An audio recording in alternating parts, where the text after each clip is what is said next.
So what if I told you that there's one simple, like really simple concept that could completely change your financial future? No, I'm not talking about some hot stock tip or a crazy complex strategy.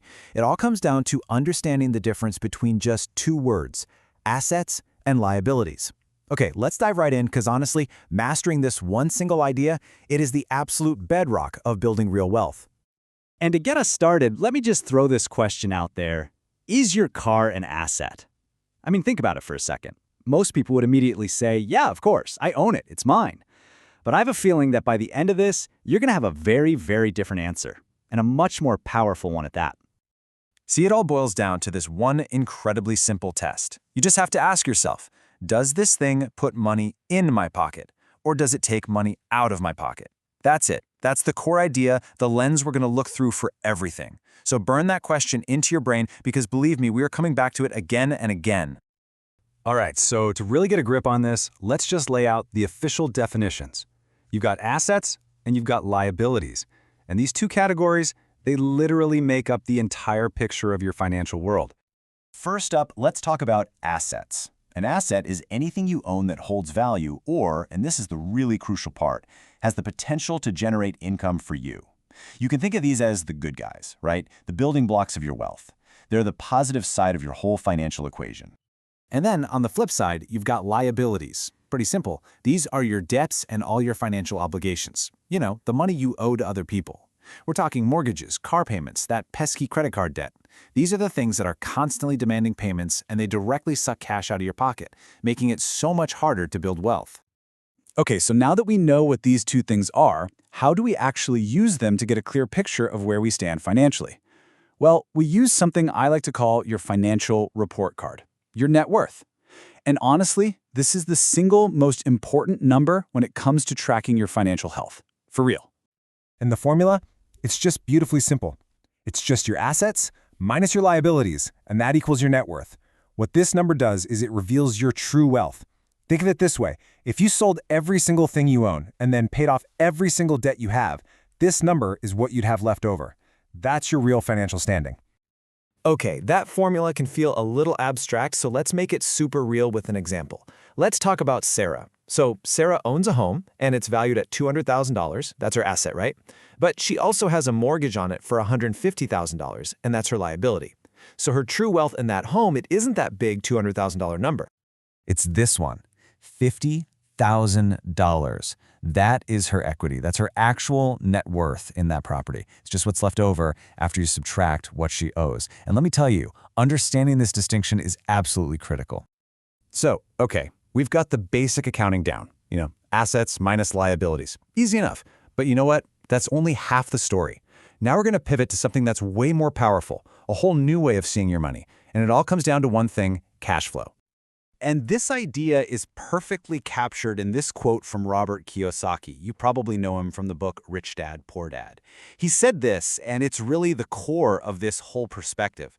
It kind of suggests that a lot of us, maybe most of us, are out there buying things we think are assets, but in reality, they're actually holding us back. And this brings us back to that simple, crucial question I mentioned earlier. It's the cash flow test. For literally anything you own, or anything you're thinking about buying, you just have to ask yourself, does this put money in my pocket, or does it take money out? I'm telling you, this one single question can completely revolutionize how you make financial decisions. So let's go all the way back to that first question I asked you about your car. Is it an asset? Well, when you look at it through this new cash flow lens, the answer is almost always a big no. Why? Because it is constantly taking money out of your pocket.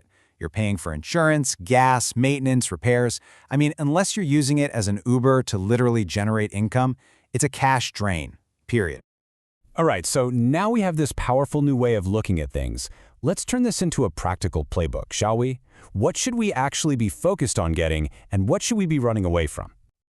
Okay, now these are true assets. These are the things that are literally working for you even when you're sleeping. Your investment portfolio, it can pay you dividends.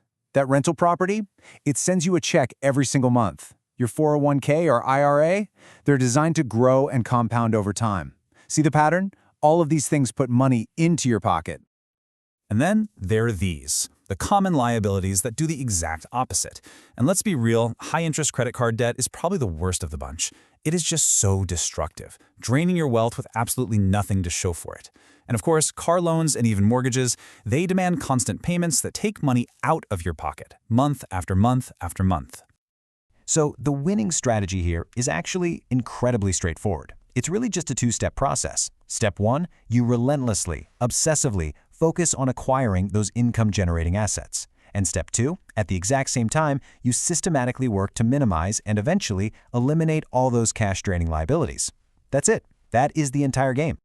Now, let's look at another really powerful example to see why that second step, getting rid of liabilities, is so incredibly important.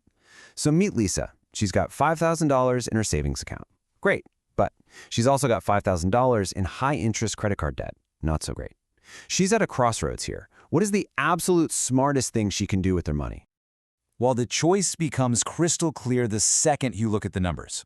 That credit card debt, it's costing her a staggering 22% in interest every single year. Meanwhile, her savings account is earning her, what, a tiny 2%? The difference between those two numbers is just enormous. And that 20% gap, that is everything. By taking her savings and paying off that debt, Lisa effectively gets a guaranteed 22% return on her money. How? Simply by not having to pay that crazy interest anymore. This is so important. Attacking your high-interest liabilities is often the single best and safest investment you can possibly make. Okay, so the final step here is to take all of this and apply it to your own life, like starting today. And the tool for that is super simple but incredibly powerful. It's your personal balance sheet. Think of this as your financial snapshot. It's so easy. On one side, you just list out everything you own, all your assets. And on the other side, you list out everything you owe, all your liabilities. By filling this out and maybe updating it every few months, you can literally watch your net worth grow over time. It's how you make sure you're actually moving in the right direction. Because ultimately, this is probably the most important thing to take away from all of this. Financial freedom? It isn't just about earning more and more money. It's not a race to get a bigger salary. It's about fundamentally understanding this framework, knowing which things in your life are working for you and which things are working against you. And that really just leaves us with one final powerful question that I want you to ask yourself from now on. The next time you're about to make a big purchase, or any purchase really, or make an investment, or even just a payment, stop and ask yourself this. Is this moving me closer to financial freedom, or is it pushing me further away? The answer you give yourself will tell you everything you need to know.